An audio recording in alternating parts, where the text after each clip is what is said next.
Alright, we're going to see if we can start this car. I don't think even Lenny the Lizard can start this, but we'll see. Yeah, we got nothing.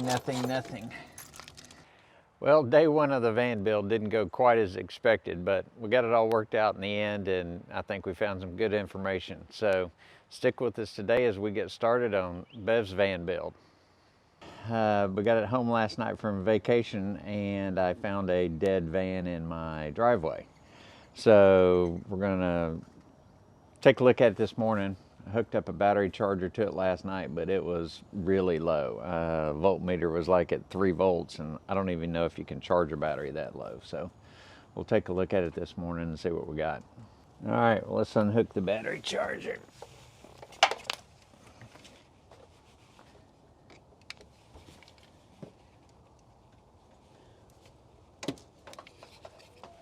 I know as soon as you unhook a battery charger, you don't get an accurate reading, but I'll just see if there's anything in there at all.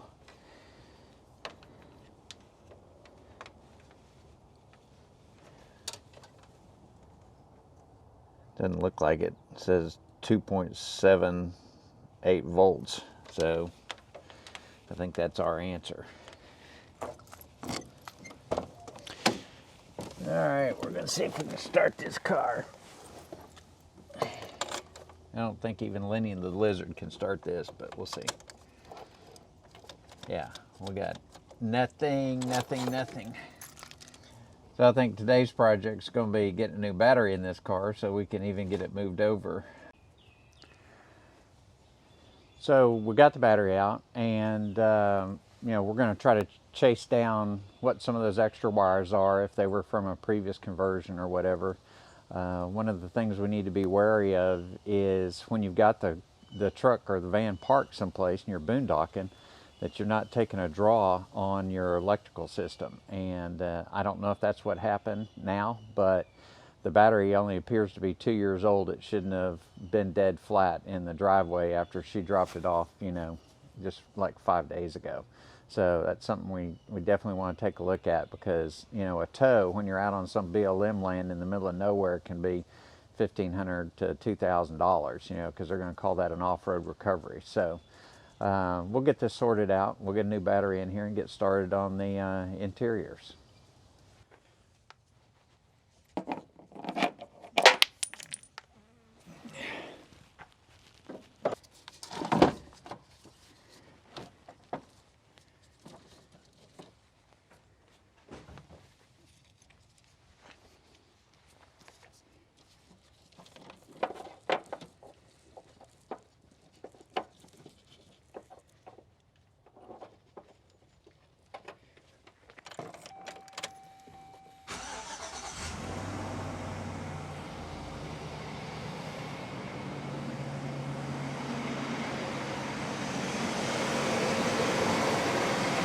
All right, no problem.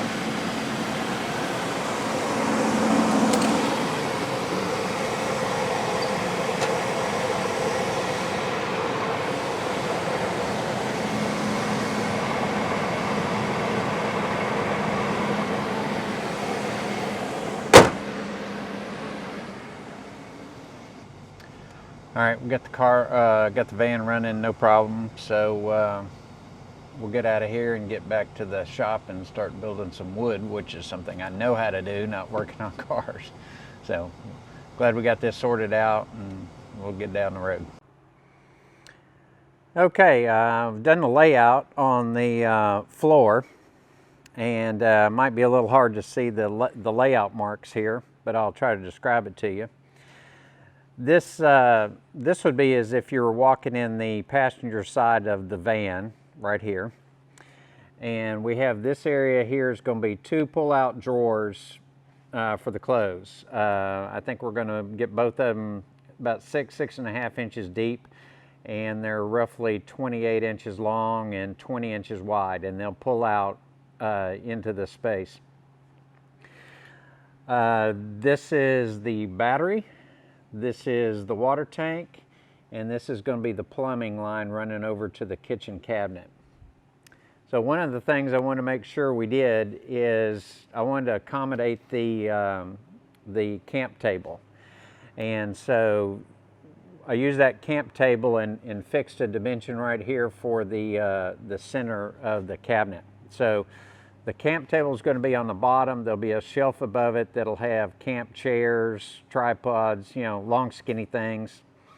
This is going to be the pull-out drawer. And the reason I've got the solar panel up here is because on top of the drawer towards the back, I want to put a dedicated holder for this panel. Because if you don't make things easy to get to, you don't use them much. But you'll be able to pull the drawer out. This will be a full extension slide. And then just reach up here, grab the solar panel, plug it in. So it'll be real easy.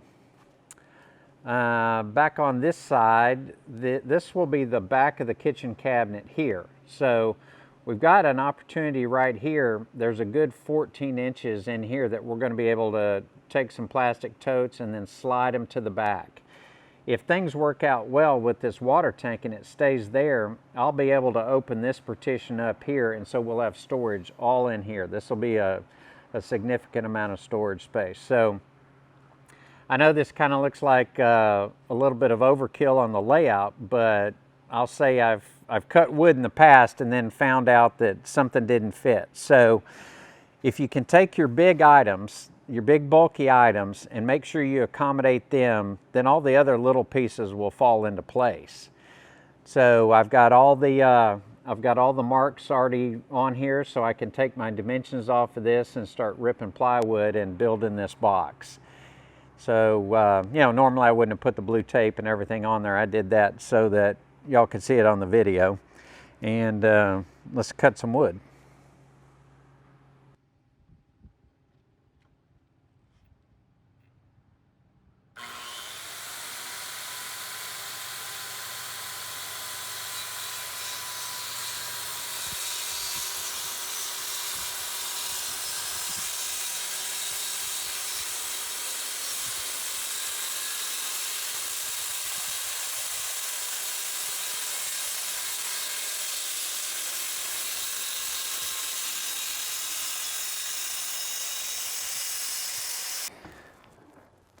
Well, we've made some progress on the van today.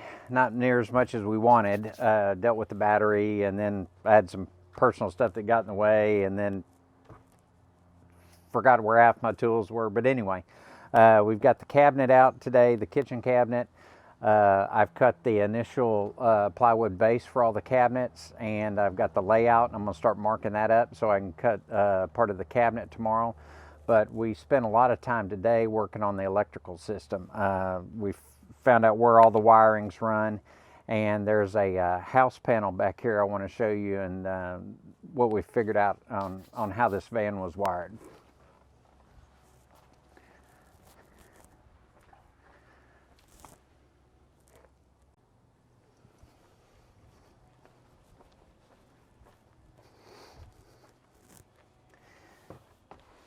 Okay, so the van had an electrical panel from the original conversion, as it was sold, when it was, had powered seats, TVs, things like that as a passenger van. And in Jennifer Vaniston 2.0, I guess, the upgrade she did in Missouri, those guys reused this panel. And they installed the 110 volt shore power outlet here in the side of the fender behind the tire, and ran it to this panel and installed AC. Good thing is, from this AC, it's running through inverter, and it's outputting, we've got some 12 volt output into this 12 volt panel. So that's a good thing, because we were not going to install a battery charger in the van. It just wasn't in the design of what we were doing.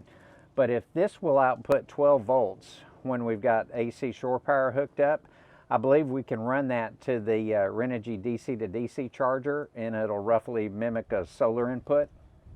So I think we'll be able to charge the house battery when this is plugged up to shore power. That'll be a good thing. I'll check with a few people that know a little bit more about that Renogy charger than I do, and then make sure that's going to work. I think we've also found the problem with the dead battery this morning. The 12 volt input to this panel here runs directly to the start battery of the van. No key, no interruption. It goes straight to the battery and it's always on. So regardless of if you're, if you took the key out and thought you turned everything off, you didn't. This was always hot. So any of the lights, any of the circuits back here that were left on would drain the battery, and that's what happened over the past week or so. I think, on a normal day-to-day basis, she's been living in the van. That hasn't been a problem because you don't go to sleep with the lights on, things like that. And she drives it the next morning, so it was always going to start. So we'll change that. That 12 volt input is now going to come from the house battery that's going to sit here under the bed. So we're not going to be at risk of getting stranded out in the middle of, nowhere, Arizona, or, someplace like that, boondocking, and not be able to start the car. So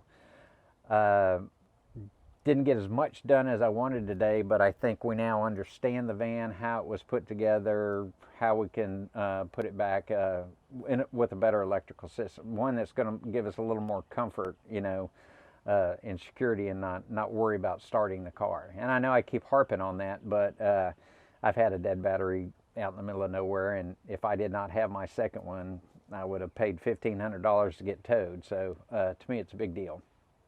So tomorrow we'll try to cut some more wood and get something done.